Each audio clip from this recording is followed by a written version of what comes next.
It's pretty bad in the dog training industry, but I left that. And since then, I have been working, and the dogs, I would say, are the best experience you could ever have. They're born with perfection. And then what happens is we put them into our hectic lives with our baggage and our stories and our junk and our conflict. And it goes directly onto the dog, and the dog starts to become extremely unbalanced. But I say, what are you willing to do to have that? Because I can give it to you, but you are the one who has to be willing to do it. And it requires some beautiful, wonderful life lessons that can literally change your life. Welcome, Maggie, to the Pause and Effect podcast. Thank you so much for joining me. It's early in the morning for you, all the way on the other side of the world. So thank you very much. I'm really happy. Yeah, I'm excited to be here. It was a huge invite all the way from South Africa. Yeah, there was just something that made me stop and watch your videos, and I love the content, not only the way in which you presented the content, but just how relatable it was. And I thought, there is so many tips and tricks, and there's so much we can talk about. So you're going to have to excuse me today, because I'm going to try and tap into that mind of yours and your experience. So please excuse me for just bombarding you with lots of questions. I would just love to get some insight into what you're doing. So a warm welcome. If you want to take a moment, introduce, how did you get to this point? You are a very experienced trainer, and we're going to talk dog behavior today. Give us a bit of your history. How did you get to this point? So it's long, so I'll summarize it. So I've been a trainer for 16 years, and I went through first animal behavior college, and that did not help very much. So then I got a mentor, and I had a wonderful mentor for about, I would say active 4 years and then kind of passive for 9 years. And he really changed my life. Like, the one-on-one is amazing. And then I got certified through various organizations. That's a long story. I'm no longer certified through them. It was a industry conflict of some stuff. We can go into that someday if you want to. It's pretty bad in the dog training industry, but I left that. And since then, I have been working. And the dogs, I would say, are the best experience you could ever have. And I really keep up on my homework, webinars, conferences, books. Like, I'm a good little student. So yeah, I'm pretty well rounded now. Congrats. Yeah, I can imagine it does take a lot of keeping up with the latest thoughts, and we sometimes learn from experience, and we learn to do things better or faster, or achieve things, or inspire people. And that's one of the things that I sort of mention. You inspired me, because I was seeing some of the stuff, and I'm going to start with a controversial thing, and then we can go into the nice stuff. But one of the things that really resonated was your cookie sheet thing. And not only that, because I thought, wow, this is incredible. What a great tip or trick. What a great tool to use in order to get dogs to jump up, particularly at children. And tell us a little bit about, firstly, tell us a bit about the technique, and then tell my listeners what happened, because that is. So you have to know, I was reluctant. And that's a really small video. The cookie sheet is like a whole subject, but I was reluctant for so many reasons. And it's kind of a Maggie secret. I invented it. It's mine. And I'm like, should I be making money? Should I patent it? All these things. And I'm like, I don't know. I should share it with the world. It's going to make Maggie, right? And I did it, and I got exactly what I was afraid of. You're ridiculous. That's not dog training. And so I was sitting there, and I'm like, okay, let that roll off your back, because the truth is, it has helped thousands of people do amazing things instantaneously with a tool that they already have in their house. So I learned it it was a cattle dog named Dexter, and I was in his house, and he kept biting me, not maliciously, but really hard play, like play with me, like I was a giant tug toy. And everything that I did had no effect on this dog at all. All my moves weren't working. I was like, oh my gosh, this is a challenge. So I said to the owner, I said, go and get me something yay big, solid. And he went in his kitchen, and he came out with a cookie sheet.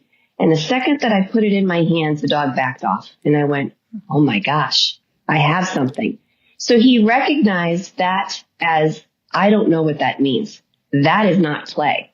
So what it does is it makes you square up. So instead of this kind of business, this kind of business, you look very strong and powerful. And if the dog were to jump, he hits a metal surface and it doesn't feel good. And if they try to bite it, their teeth don't sink in and I think they feel inadequate and they just go, oh, I'm going to back off. Now you can also pair that just like you can pair a yes with food.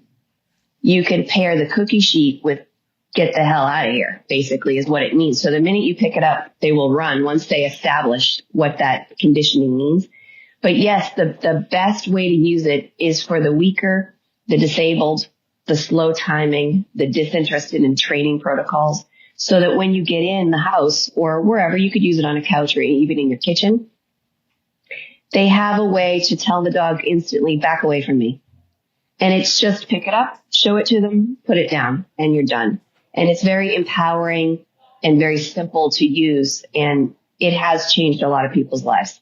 No doubt about it. So tell us what happened when you posted that video, because your next video was a rebuttal to, which I loved. Because and it resonates because I get a lot of this. As soon as you're putting an opinion or something out there, you've got to be thick-skinned when you're. Which I'm not. I am not at all. I really don't understand. So I'll explain it. So the whole thing was, it was one particular woman, although it's gone on and on now, so it's fine. It just keeps getting my numbers up. So I look at it that way. I go, keep on talking about me, whatever you want.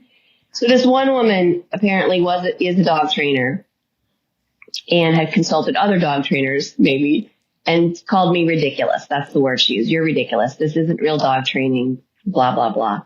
And I attempted to converse with her and say, well, let's get the background. Let me explain that this is just an 8-year-old child that you're watching, and this is a jumpy puppy who hasn't been trained yet.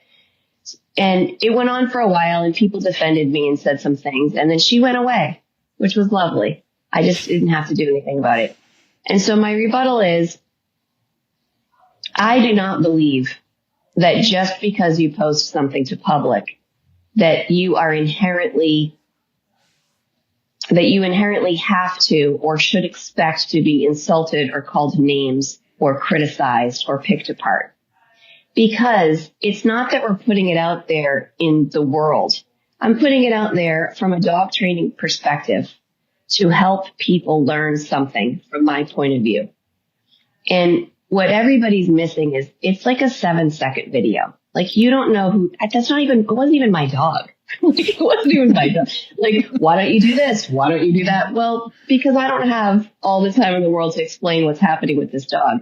But it's just important, I think, for people to remember that there's people behind these videos, real people behind the videos that are actually usually trying to do something good. That was not a salacious video attracting stuff. It was a sweet little video in my home with my husband on the phone, like real life was happening.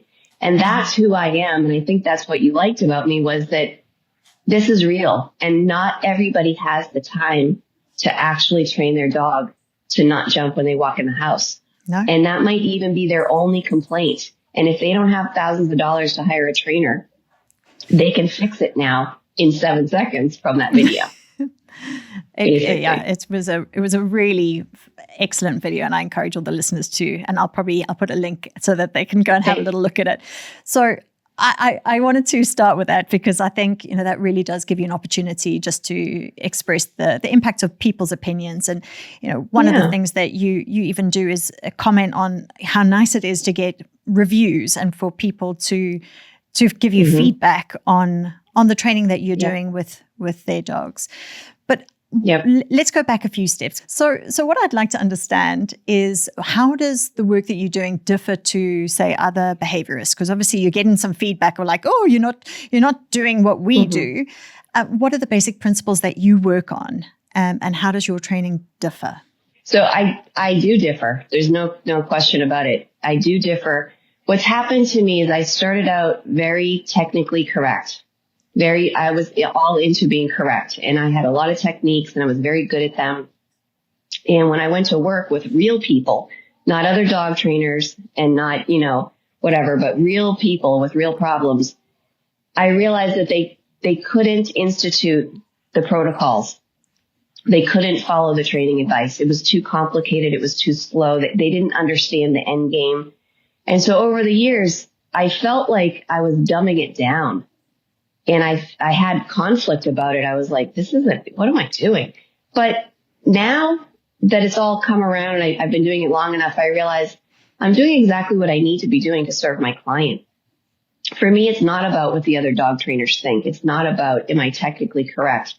To me, it's about, am I keeping this dog in this home with this family, and can they live in peace and harmony? That's my goal. My only goal is that particular family is happy.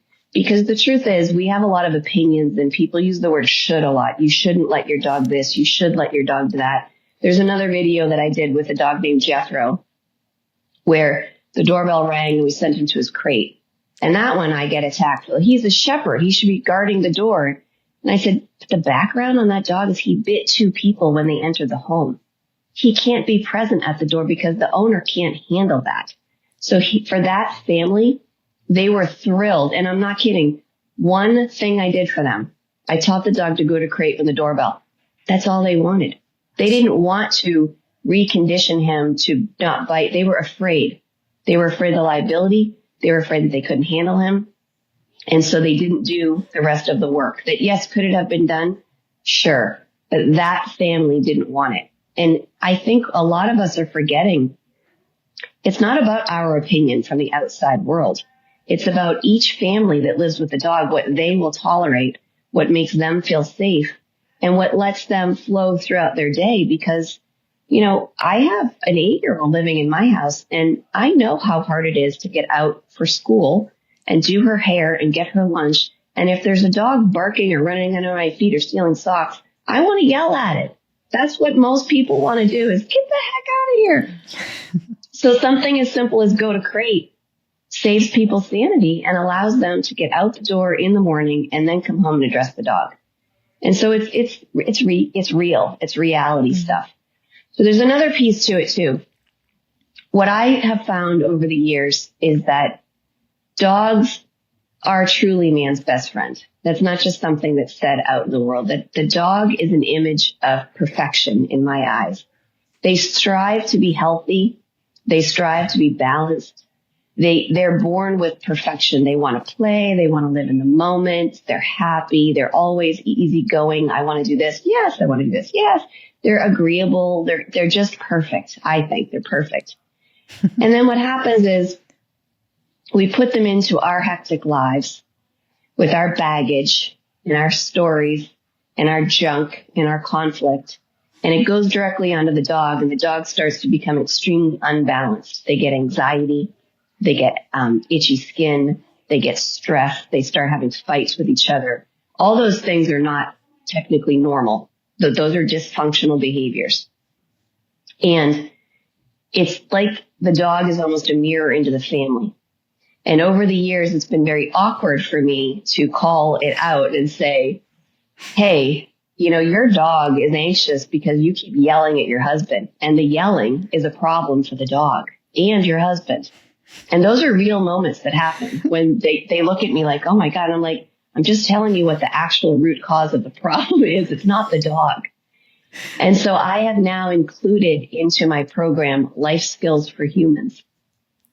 And so we use the dog training principles, but they come down to things like, how do you set boundaries? How do you find times to rest? Do you ever play? Do you know how to calm yourself? Do you know how to say no? Do you know how to advocate for yourself? Because these are all the things that I teach people to do for their dogs. So now I've just sort of said, and you could do it too. I really love that. And I think you are so right. I think some of those principles, if you are not able or you don't understand them, how are you able to teach it? How are you able to institute it in your, like you say, your daily life? It makes me think of, I had a bull terrier, and every time I would shout for my child to, get ready for school, she would want to nip his ankles. And so it was like great, funny at the time, but not so funny when a child gets bitten because you're shouting and increasing the dog's anxiety, as you say. Hi there, pet parents. This is Dr. Carra, the Ultra Pet Vet. I'm excited to introduce Ultra Pet's premium recipe for miniature and small breeds. Ultra Pet's smaller kibble size combined with calcium and phosphorus helps keep their teeth in tip-top shape. We've added omega-3 to support their heart function while keeping your little one strong and healthy. Ultra Pet has included chondroitin, glucosamine, and green lip mussel extract to help your dog's joints and L-carnitine to manage weight. Prebiotics play a crucial role in maintaining a healthy digestive system by nourishing the good bacteria in your dog's gut. The best part? Ultra Pet offers a 100% money-back guarantee. Visit your local vet or pet store to make the switch now. So you say your general approach is handling things with this mindset. And so a lot of the principles based on sort of, I see the word holistic in a lot of your content. Is this that holistic approach that you're talking about? Yeah, I would say it's about the whole family.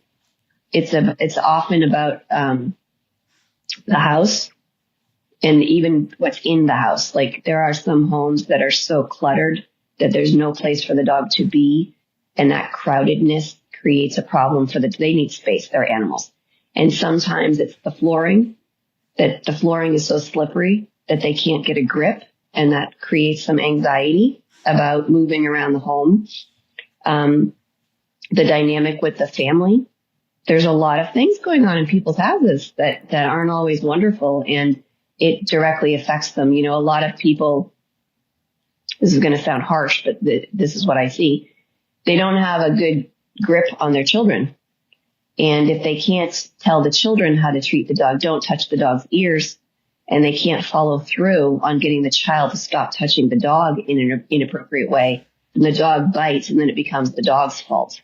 And there are all kinds of things like this happening that it's like a domino effect of you do this, the dog does this, then you do this.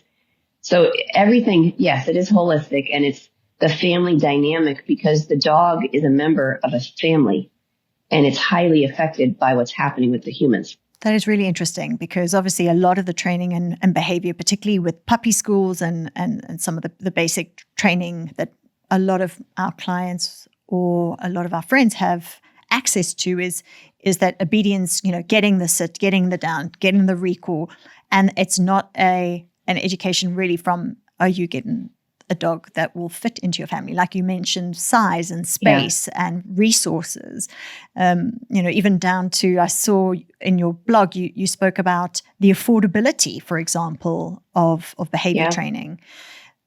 Can we discuss what, you know, your experience of people saying, well, I can't afford it. It's too expensive. Is this why you're putting out some of the resources that at least try and tackle and give people an insight into what you would be doing and how to manage certain situations? Yeah, affordability is, well, it's tricky because it's the number one complaint. Why didn't you get dog training? It's not affordable. It's actually not true. That's what we say. It's very affordable if you're willing to make a sacrifice, maybe, and if you understood the value of what would happen, because the stress of having a dog misbehaving or even worse, being dangerous in the home affects everybody and everything. And so I know this is kind of a skip and a jump, but this is what I see. If you have a lot, as a mother particularly, if you have a lot of stress in your life and you feel like I can't manage the kids, I can't manage the dog, everything's a problem, I'm overwhelmed, that actually leads you to go through drive-thrus more often than cook a meal because you're just overwhelmed. I don't have time, I don't have this, I don't have that. And those little things creep up into your finances. Something like, I'll just buy the dog another bone. I'll just buy the dog another thing. I'll take him for a pup cup at Starbucks. I'll do this. I'll do that. All of those things are you spending money and time and resources trying to band-aid a problem. Whereas if you just went, okay, I'm just going to slap this on my credit card. I'm going to deal with the problem. We're all going to live in peace and tranquility and get our lives back. I think it's very affordable. Especially Truly. the distraction. I mean, we have a lot of people comment, I bought a new bed and other beds, torn up and that's a waste of money. Or Completely. they over grooming, they're scratching. You go, well, is this a skin issue or is this a behavioral issue? And so there are a lot of things that can be attributed to underlying behavioral problems that if people were prioritizing would actually be a very cost-effective way of managing things. But 100%. It's just that it's unknown. And I feel like, because it's behavior, it's not, you can't guarantee the results. And I think that bothers people too, that I can't promise that it will look a certain way because I don't know how much you're going to practice when I'm not around. I don't know if you're going to do it the way that I would do it. I don't know all those things. So I think people are reluctant to drop the money without knowing exactly what they're getting. So I do try to provide almost instantaneous value. If I'm lucky enough to get into somebody's home, I immediately change something.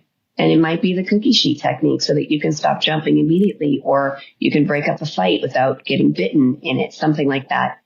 But yeah, affordability is tricky. I have, I think, a fair amount of free information, and most trainers do. You get the blog, you get the YouTube, you get Instagram videos. I do virtual consults for $75.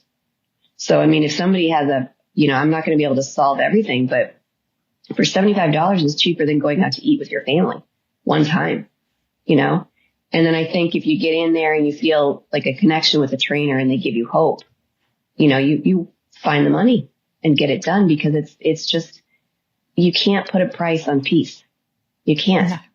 And it's wonderful. So and I totally agree with you, and even down to how wrong we can get it without realizing. So I was watching one of your videos about rewarding. So obviously a lot of the training for people, and you may be able to guide us as to whether this is misconception, but is around rewarding with a treat. And I have recognized that the way in which my pets, so I call them from the gate, but the way in which some of my pets take that treat and reward is not adequate. They snatch. And I've actively now gone, that's not, okay, I'm getting the one behavior that I really need in terms of safety away from the gate. And I don't always reward them with food because I don't always have it on me. But when I do, the next thing that I'm working with now is to go gently. So things like this that people are not even necessarily aware, because what you don't know what you don't know. And I love that little reel that you did about asking for a sort of a gentle consumption of that reward.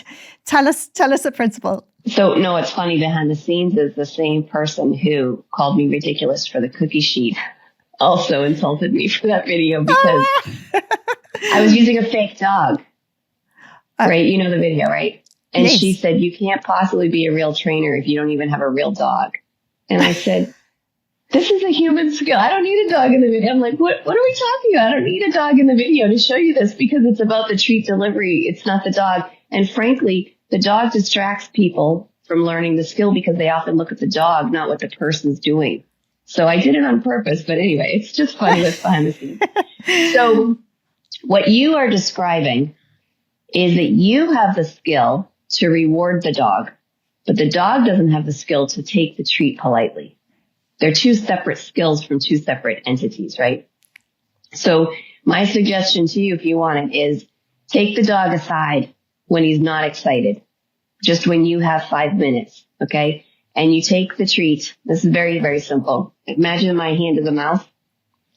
If it's pointing up at the treat, it will snatch like an alligator, right? So you want the dog's face to be here, and you want to be able to bring the treat here and feed it like that. Nobody ever gets bitten when their palm is that. But your dog has to have the self-control to remain still while this treat is coming to him and being delivered, right? Because what you're describing is I'm giving the treat and he's taking it from me before I deliver it.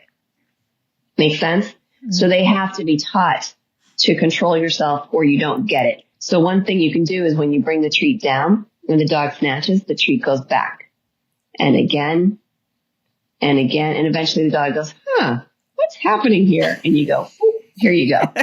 And you train him that this will never get a treat. This will. and it's done.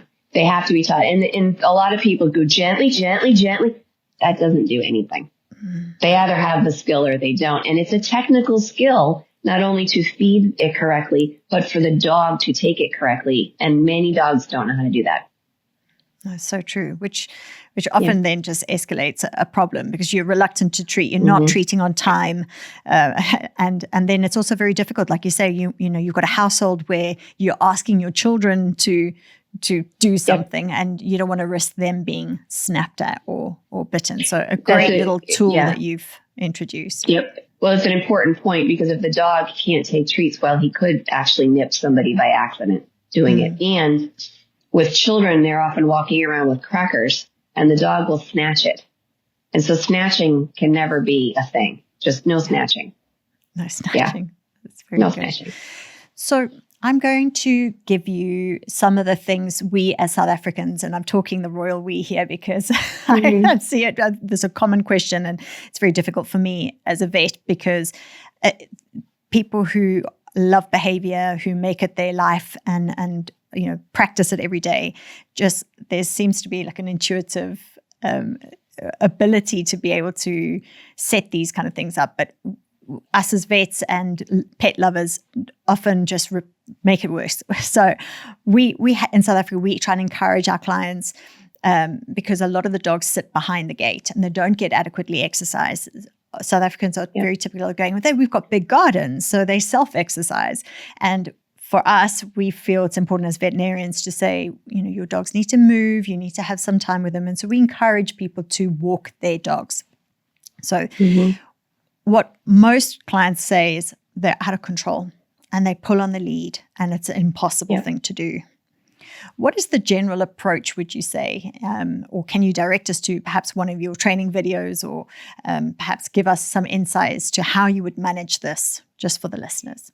Manage walking these dogs on a leash or exercising them in another way? What's the question? Possibly maybe the solution is exercising them in another way, but we want to be able to get out. We want to be able to take our dogs to the beach or to the farmer's market and be out and about. But a lot of people, particularly again, when we're talking about having a family dog, you can't give the lead to your child because your dog is out of control. They're so excited to be out and about that they just pull on the lead. And it is something that keeps coming up. You know, a lot of our clients talk about it. They come into the practice, for example, and the dogs are like dragging them in. What is the best way to manage it? Because it just seems to be, you know, we see different training aids coming in to try and manage the problem, but I don't think anybody's really getting to the bottom of how to deal with it. There isn't anything that you can buy because the truth is, no matter what you put on the dog, you're handling it. So you either know how to drive it or you don't. You can get power steering, you know, with a prong collar. It does a lot, but you can also see dogs dragging their owners around on a prong collar and it's always in there. So it isn't that. And I'm a small percentage of trainers that I don't believe harnesses make them pull. I think whatever you put on the dog can learn to pull anyway. It's how you use the thing. So the bottom line, this is a hard one because the answer is it's not what anybody wants to hear. The dog's just not leash trained, period. It's not trained. Leash training is a complicated subject because what it's requiring is you have to have handling skills. The dog has to have leash skills. And often we're practicing walking in a highly distracting environment. It's the pinnacle of difficulty. And everybody wants a quick fix. I just want the dog to stop. I just want this. And it's like, you don't have any skills at all to be able to do it. Now, here's the compounding factor is the dog doesn't get out frequently. You're always retraining because there's no continuity in that practice. So it can be kind of like a foreign language where I took French for 6 years. If I had practiced daily, I would be unbelievably talently fluent right now, but I didn't. So it's back in the recesses. I could probably pull it out if I wanted to, but it would take me a long time. So if you only walk your dog once or twice a month, you're not training anything. You're always going to have this burden. So the real answer is if you want your dog to walk on leash, you have to teach it when it's young, maintain it through practice continually. or it won't work. Now, here are some things that to understand, all right? Leash pressure is a thing. So for instance, horse people can get this. When you're holding the reins of the horse and you break, right? It's just your little pinkies, soft, and the horse feels the bit and he stops. That's pressure, but he has been taught to accept a tiny amount of pressure and understand that it means halt.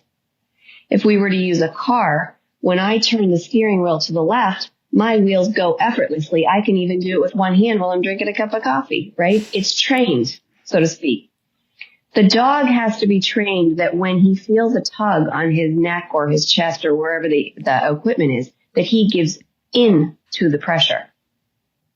Imagine, tug, yes ma'am, tug, yes ma'am, no problem. We don't have any pulling because we have a communication system that the dog responds to. What's happened to most dogs is very common. When we get a puppy or even a rescue dog, we get a new dog in our lives. We immediately slap a leash on almost instantaneously when we take it off property or we take it home or let's take the dog for a walk tonight after dinner, and we don't have any ability to drive that car and that car doesn't have any steering and we put the two together and the dog pulls and the people follow. Instantly trained to ignore leash pressure. So it's not even ignoring, I'm teaching the dog the opposite of what is effective for me to be able to walk the dog. I'm teaching the dog to push into and against pressure and keep on pushing. That's it. So if we taught him, no, when you get pressure, you can't go. When you release pressure, you can go. We don't have any problem. But it's 90% the handler because the absolute truth is no dog on earth can pull you down the street unless you choose to move your feet and stick your arm out. So true. So true.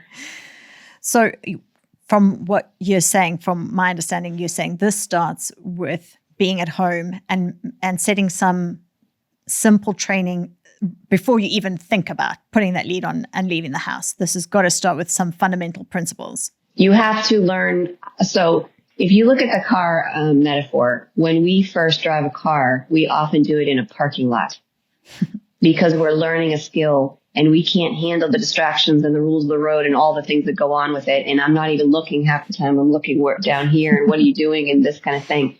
Then when we're sort of good at that, then we go onto a rural road. And then when we're good at that, we go onto the highway. And eventually we let the person next to us not sit there anyway. I mean, we have, in the United States anyway, we have a permit for a year. Some adult has to sit with the child for a year before they can drive, right? And it's not that complicated.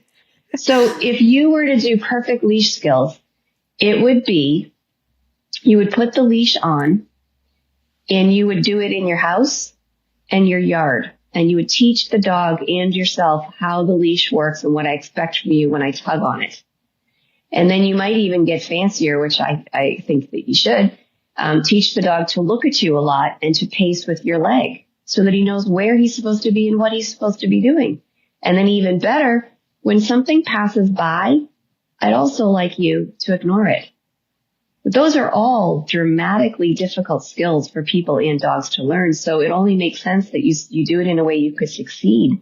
Meaning, let me break it down into small bites and succeed at each level before I go out in the world. And it doesn't take that long. But if you saw the difference between a dog who learns leash walking in his backyard, then goes out on the street, it's night and day. If you take a dog and a person who's untrained, and this is my life. No, you want to go to the farmer's market? Meet us there on Saturday. I said, you can't go to the farmer's market. It's going to be mayhem. It's not good. Oh yeah. And I said, okay, I'll show up. And they don't believe me. And I said, this is not a learning environment. This is enjoy what you have practiced environment, and you haven't practiced enough to enjoy it.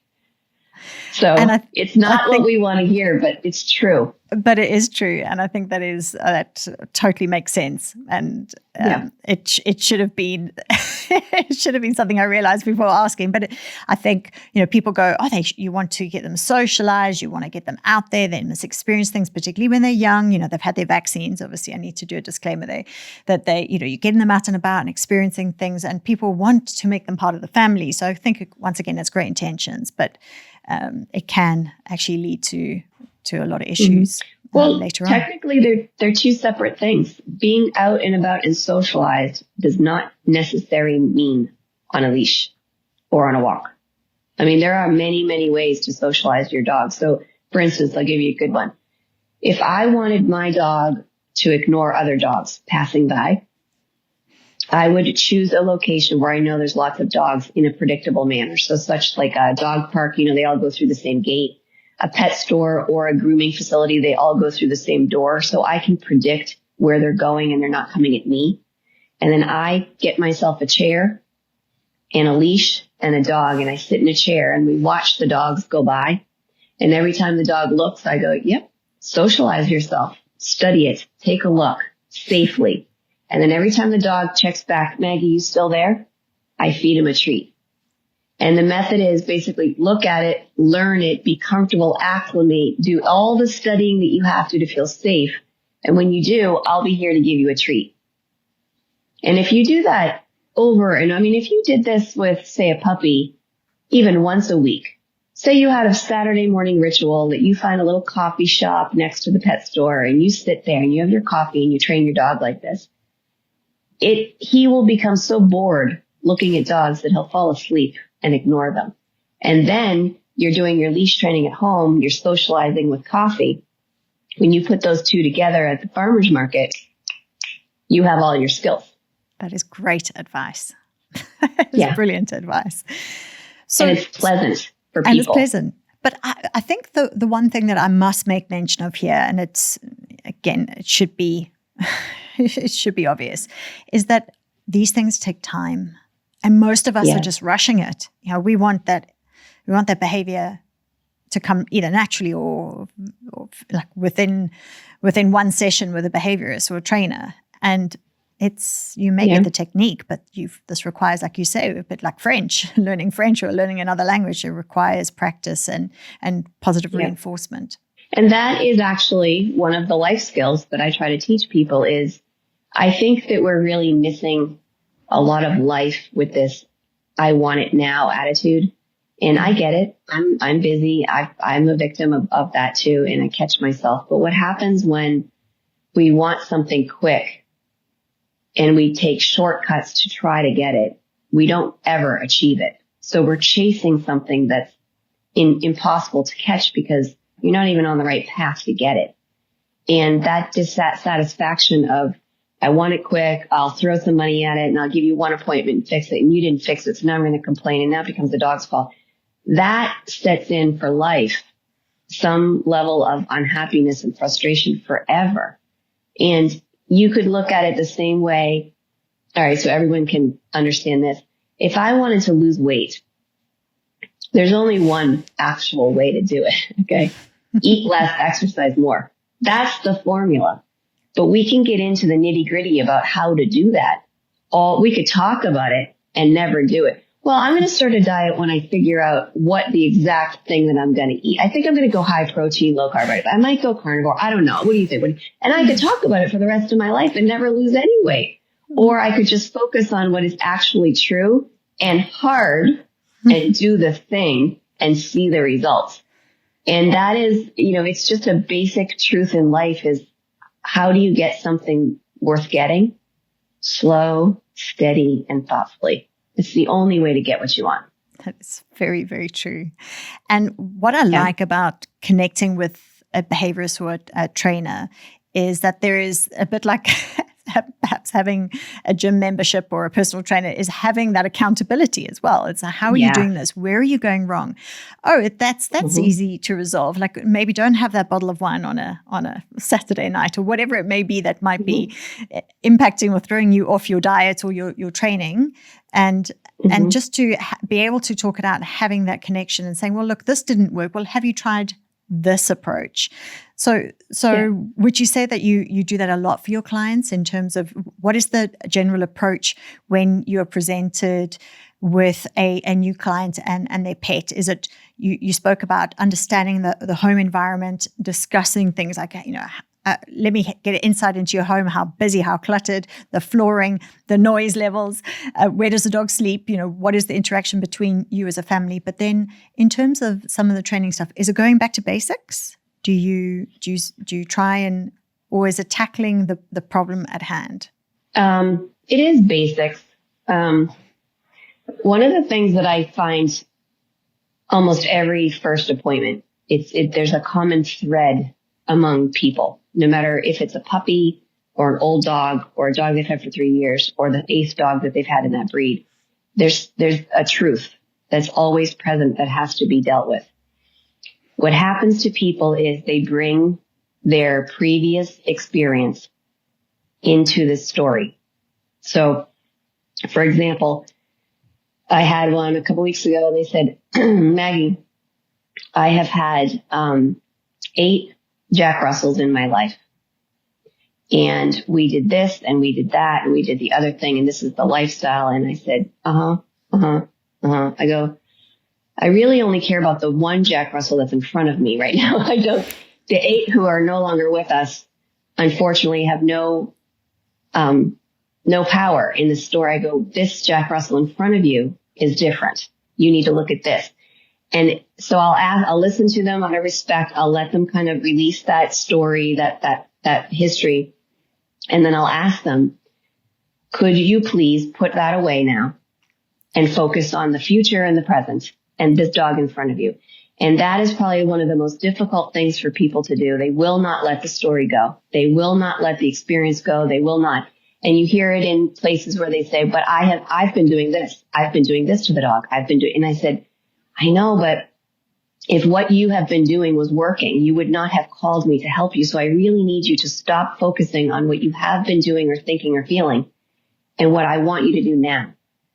And that is everything, because if I could get them to listen clear-minded without all the baggage and just teach the skill, easy peasy. But when they come with the bag, I have to clear it away before I can even begin. So yes, it has to be like the most basic skill of, this is the dog in front of you. Why don't we get to know him right here? Mm-hmm. And often too, they don't see their own habits. And so one of the things I have to do a lot is when I come in, I have to say, hey, you may not be aware of it, but you're doing that thing again that I asked you not to do. And so you need to do this. Like, this is a classic. Toys is a huge problem. If I could advise people what to do with their toys, okay, here it is. This is golden nugget. Okay.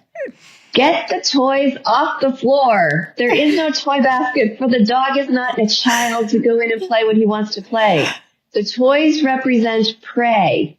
They shake it, they kill it, they destroy it. I don't want him practicing that willy-nilly whenever he wants to. And I don't want him bringing the ball into my lap and me throwing it, because everything's wrong.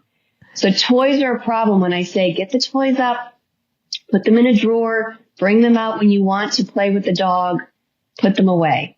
That's it. It's isolated activity time to exercise and bond and play with your dog and train. And I come back and there's toys everywhere. Why is this difficult? And it's because it's a habit. And here's the truth, because it's easier. If I give him his toys, then I don't have to do anything. And those are the things that cause the problems, because we don't want to hear that you have to change your behavior, that you have to be aware of what you're doing. You need to be more thoughtful. It's all about the dog did this and the dog did that. And I come back and I go, the dog, just a dog. He can't even open a doorknob. The dog's not responsible for anything. You are. That all makes sense? Yeah, it totally makes sense. So how would you respond to owners who then say, but I thought you have to provide enrichment? You do. 100% you do. But a toy on the floor is actually very boring. And it ends up costing you more money in the long run because then you have to get a new exciting toy because that one's boring. And you see mountains of toys in people's home. I mean, the bucket is overflowing into a whole corner of the house. And I'm like, what you got, 75 dog toys? What did that cost? That's 2 training sessions right there in the toy bucket. Enrichment should be structured, not passive. Enrichment is something like, I'm going to bring the toy out, and I'm going to have you sit and look at my eyes, and then I'm going to throw the toy, and then I'm going to chase you around the yard and let you win and feel wonderful about your dog skills. And then I'm going to stand here and be boring, and I'm going to ask you to do a few things for me while you have the ball in your mouth. And eventually the dog drops it all by himself. And when you drop it, I'll take it up from the ground, and then I'll ask you to start over. Sit down, look at me, spin. Here you go, buddy. And I'm going to practice my bonds, my training cues, impulse control, exercise, all in like 5 to 10 minutes. And then I put the toy away and I go, I'll see you later. I got to go to work now. The dog's satisfied because all of his needs were just met in those 10 minutes. Whereas a walk is still good. I still love the walk, but a walk is frustrating, aggravating. It's stressful. It doesn't drain the energy, and it doesn't increase your bond the way that most people are doing it. So you're really you're overworking for, and not achieving very much at all. So yeah, enrichment's necessary, but it doesn't look like that. And it doesn't look in these $25 puzzle toys as not enrichment. That's a marketing gag. It's not good. Again, it's to make people feel better about what they're doing, a bit like the toys on the floor. So yeah. I'm going to ask you another piece of advice because this is all very valuable. We have a lot of questions around feeding, how to feed your pet. So again, there are the slow feeders, people who are struggling potentially with multi-pet households in terms of the competition between 2 dogs. What is your general advice on getting it right from a behavioral perspective when you're feeding your dog, especially when that's one of the things you have to do daily, and it's sort of part of taking care of your pet? So it's tough to answer because there's what I would do, what I would advise you to do, what's realistic. There's all kinds of answers in there. So let me give the best kind of broadest advice. So what I usually advise people is, if at least for the first week, once I meet you, until I meet you again, to put the dog's daily allotment of food into a tree pouch and wear it, so that whenever you're around, you're rewarding him for something good. So don't bowl feed at all.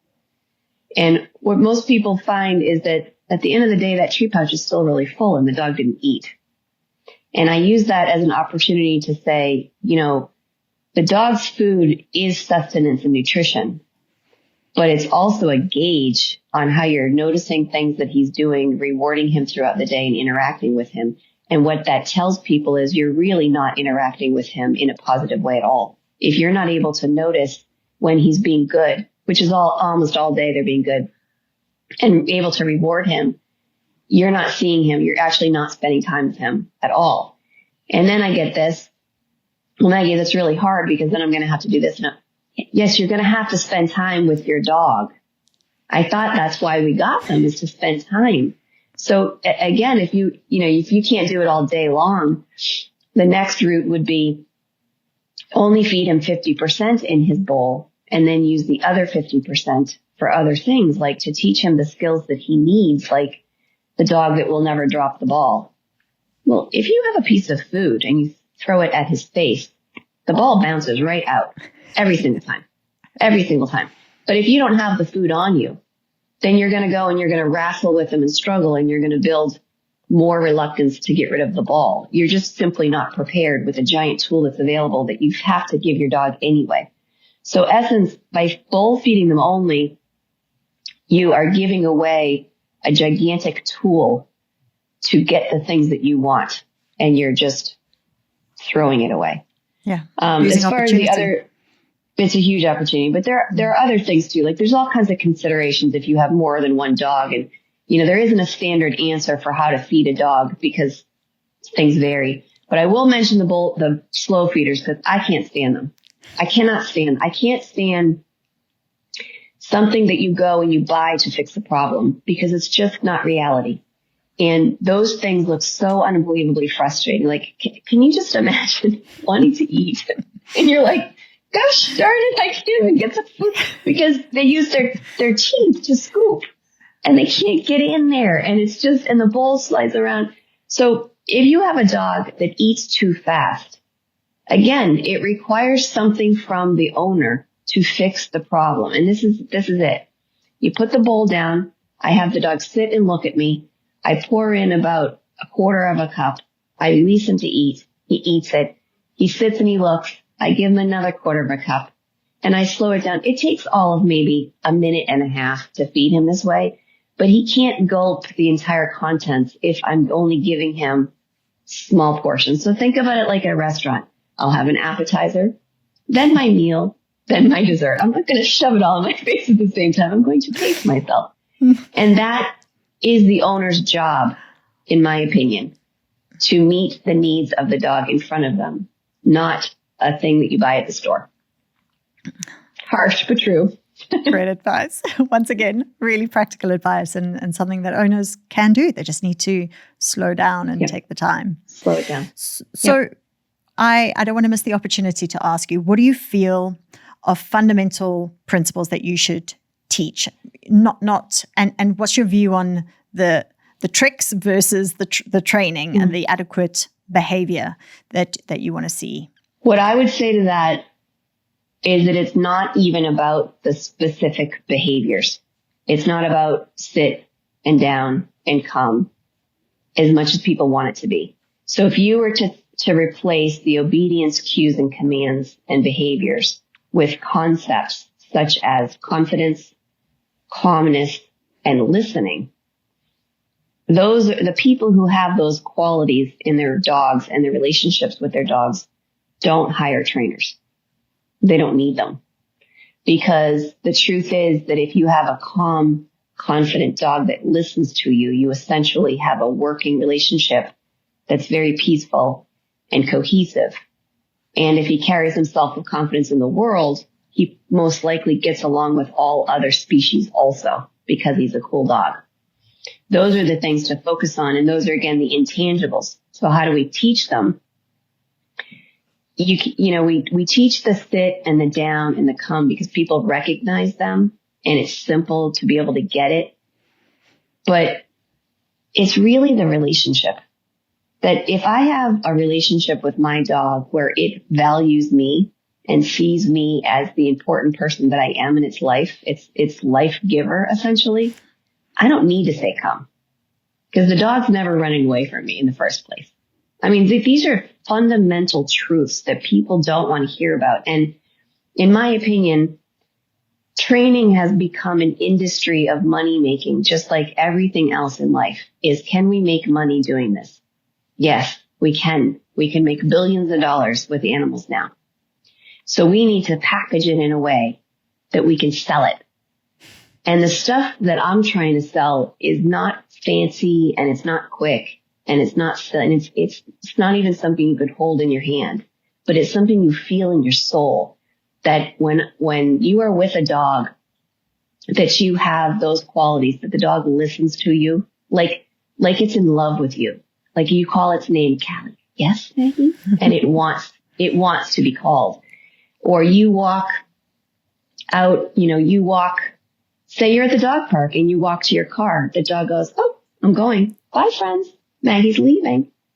You have the world in your hand. That relationship with that dog is everything. And the dogs that people see out in the world that are like this, that they want to hire a trainer to create, I want the dog that will go everywhere that I go and listen and not need a leash. But I say, what are you willing to do to have that? Because I can give it to you, but you are the one who has to be willing to do it. And it requires some beautiful, wonderful life lessons that can literally change your life, change your family, change your heart, if you give in to the experience of doing it. I'm inspired. I want that. I think everybody wants that. Everybody wants that. And everybody can have it. I believe everybody can have it. I don't think that communicating with animals is So a little bit of it, there is a little bit of art form. Certain people are more in tune with animals, but it is something that can be taught with a willing person. It really can be. Just like anybody could learn a foreign language, but somebody takes them a little bit easier. But anybody can learn it. We all speak. You can if you want to. It makes me feel hopeful. Good. What is your, as my final question, because I know we're running out of time and Luke's waving at us. Mm-hmm. What would you say is your proudest or your most, the case that, or the dog or client mm-hmm. that you just keep going back to and just thinking that is one of my proudest moments? Would it be selfish to use my own dog? No. Okay, because there's a lot of stories, but most of them include tears, like overcoming that are kind of painful and personal for people, and they're not a happy story. But I would say my own dog is inspiring, because when I got her, I wasn't a trainer. I had always loved animals, always felt a connection with the animals, always knew I would have one, and the dog was probably my favorite. Horse is my second, but the dog was always my favorite animal. And I waited a really long time to get my own dog because I wanted to be prepared to focus on it. And that's a lesson for people too, is that waiting for the right time so that you can give the animal what it deserves and receive what you deserve back from it takes time. So when I got her, she was a Sheltie mix, and she was just the cutest thing in the whole world. And she was riddled with problems. And I didn't know it. I just didn't know. She barked incessantly. She would run out and she'd put like a groove in the yard by the fence. She'd run out, securing the perimeter. And she nipped my kids' friends when they would run. And God forbid I ever had her off leash and a jogger came out. She'd run right up and bite him in the knee and then run back and look proud. Like, I got him. And people would swear at me, and my husband, did not want the dog, and it was embarrassing. And I was like, wow.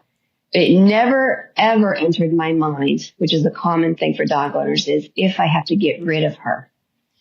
There is nowhere to get rid of them. It's a responsibility that I took that never entered my mind. All I thought was, I'm going to have to figure this out. I'm going to have to figure this out. And the two pieces of information that I received from a trainer, now granted, this is about 20 years ago. All right, so it's different now. The trainer told me that I should have her vocal cord severed to cure the barking. She was 6 months old when I sought this advice. Okay? The second piece of advice I got was never let her off her leash because she chases things and bites. And so I took that and I went, I just don't think those are realistic answers at all. I don't see myself living with this dog in this way, because the truth is, as you know, you can cut the vocal cords. They still bark. It's not as loud, but they still do. The behavior is not cured. And the aggravation that she was feeling about barking all the time is what was bothering me. It wasn't the sound. It was what's happening with the dog. And on a leash, her most favorite thing to do was run. She was a Sheltie mix. She ran very fast and very beautifully. And I was like, what kind of a life are the two of us going to have together with this advice? So I did not realize that I was on the journey that I want other people to go on with this little creature. And what she taught me was, stick to it, keep going, keep your eye on the goal, not the daily struggle, but keep your eye on the goal. Never stop loving me. Value me for who I really am, Maggie Marshall. I'm a runner and a barker, and I just need to learn how to use those things appropriately. And it took me about 3 years, really, to get her under control. And I did it. I did go to a training course, but it didn't solve it. It taught me sit, down, come. It didn't teach me the problem solving, right? So I took the training course, and then I read and I studied and I watched shows, and I just kept going. And I used a lot of chicken.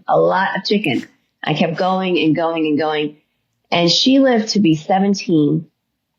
And I would say for the last, easy 13 to 15 years of her life, she could go anywhere and do anything that I wanted and looked like a stellar member of the community.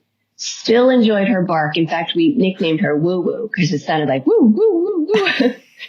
And she still loved to chase things, but we got it to the point where I could send her for the seagulls and she'd come right back to me. So I made it a game for her, and I took her to field and I satisfied that need, and I found areas where it was safe for her to do that. We got the nipping under control. That was unacceptable. But that story is just one person's story about a relationship with a dog. And to me, it was just the commitment of, I was never going to give up. It never entered my mind to give up.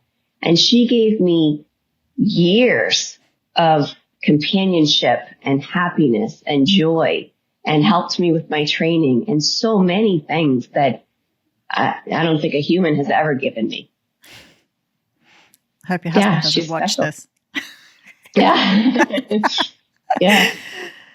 And she was a good girl. I love that you've shared that, because I think you probably are so used to people approaching you or reaching out to you or taking on your services when they're just at a point desperate.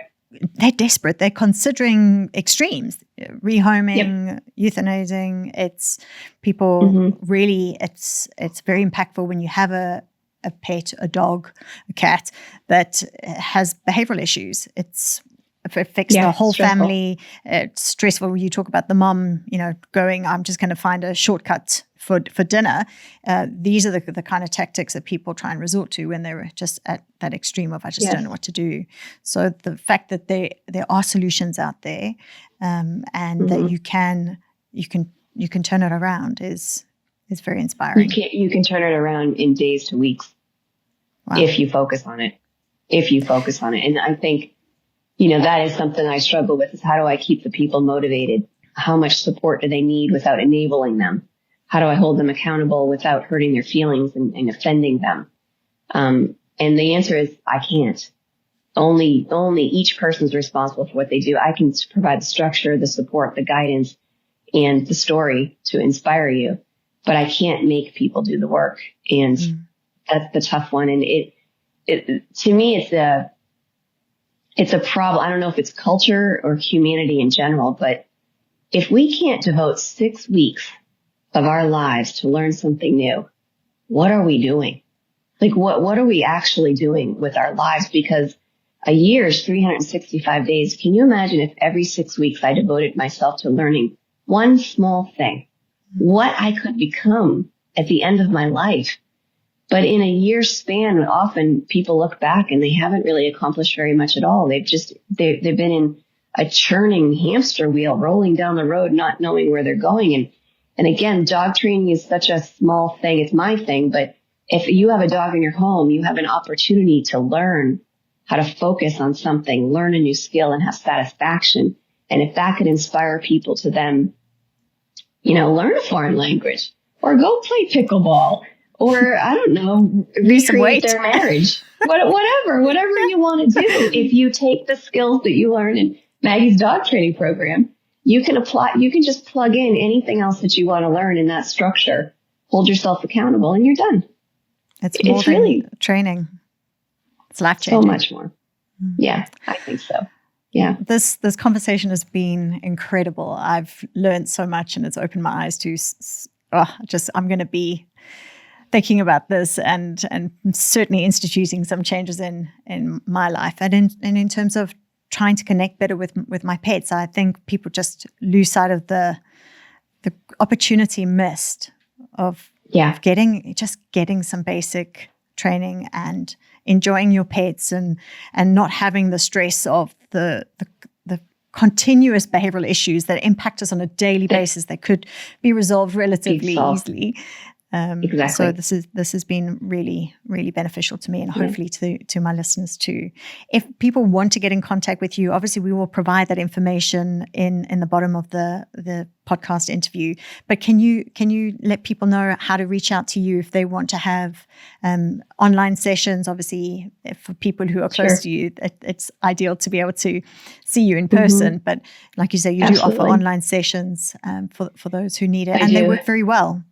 They don't work well for everything in every way, but they do definitely work, and they're affordable. And, it's like coaching. If you're willing to do it, I'm willing to help you through the computer screen to do it. There's no question about it. And often with coaching, it's about finding the person that motivates you, that resonates with you, the person who matches your philosophy is often the one that you should go with, whether they're in person or not. It's going to be more impactful on your life. Yeah. So I am in West Palm Beach, Florida. In person, I cover my entire county, Palm Beach County in Florida. And I can be found through my website, which is just maggiedogtraining.com. And my social media, I have all of it: Facebook, Instagram, YouTube, all by my name, Maggie Marshall Dog Training. And I really encourage the listeners just to at least start by checking out some of the reels, the lessons learned in those few seconds that you give inside. And if they want to understand further, you're obviously happy to communicate. You're very active on those platforms and to be able to clarify anything that people need. I see that you do respond to questions, and that's really valuable. I think it's much more relevant to say, why did you do that, Maggie, than dumb, than criticize. Ridiculous. Because there's no learning involved there. It's like, well, you can call me dumb, but you're not also understanding that you might benefit from this. So, and I want to thank you, because it was a risk putting the cookie sheet out there in the world. It was a risk, and I knew it, and I had been holding back. And it's funny because I could dwell on all of the negativity and the name calling and whatever, but look what it got me. I met you, I'm on here, and now I get to tell the background behind the cookie sheet for people to understand. So it was totally worth it, and I'm happy that you saw it. And I'm delighted, and it's definitely something I think I'm going to be trying in my household, because it's amazing. We do, it's, especially when you have a guest who perhaps arrives, and they're often in South Africa wearing lovely light or white clothing, and you go, oh my word, I've had the golden retriever who's just had a swim in the pool and is full of mud, having played in the garden. So the last thing you want is to start like that. So let me say this though, for your guests, you would be the one holding the cookie sheet. Okay. So when you open your door, you cookie sheet your own dog and enter them, and you clear safety for the guest. A lot of people ask that, do you just leave cookie sheets outside? No, because people won't know what to do and they'll feel silly. I firmly believe the owner handles the owner's dog, and that's it. So you can definitely use it, but you apply it. Great advice. I'll give you feedback on it for sure. I would love to hear it. Even with your Rotties, they will back off. They will. That Rottie's got me in trouble recently. But yeah, you say it's a learning opportunity, and if you approach it like that, where you say, I'm not going to give up on you. I appreciate that you are my responsibility, and I'm going to do everything in my power and stay empowered by it rather than defeated. It makes change. It does. It makes change. Yeah. So Oh, thank you so much for the opportunity. I really enjoyed myself too. Thanks, Maggie. Thank you so much for tuning into today's episode on the Pause and Effect podcast. If you found the discussion helpful, please like, share, and follow our podcasts. Don't forget to leave us a comment or review. We love hearing from our listeners.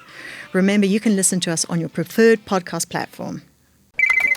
Welcome back to Just for Pets. You're with Dr. Carra. Hi, Doc.